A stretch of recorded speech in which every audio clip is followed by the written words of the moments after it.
আজি মই জীৱনত প্ৰথমবাৰ দুৰ্গা পূজাৰ সময়ত এনেকুৱা এখন পূজা দেখিলোঁ।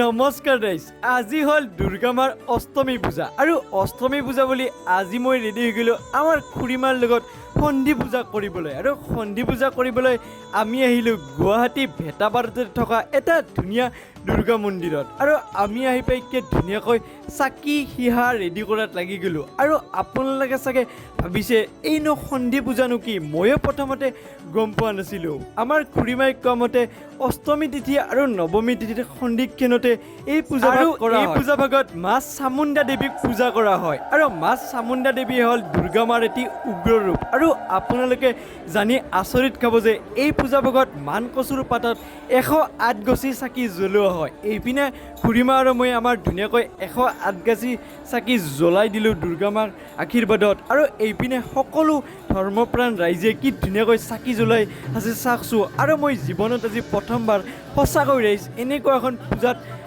উপভোগ কৰিব পাৰিলোঁ। আৰু সঁচাকৈ মোৰ বহুতেই বেছি ভাল লাগি গ'ল মন চন। আৰু সকলোৱে কি ধুনীয়াকৈ চাকি জ্বলাই আছে। আৰু আপোনালোকে কোনে কোনে এই পূজা ভাগ কৰে, সন্ধি পূজা ভাগ, আপোনালোকে কমেণ্ট বক্সত কমেণ্ট কৰি জনাবচোন ৰাইজ।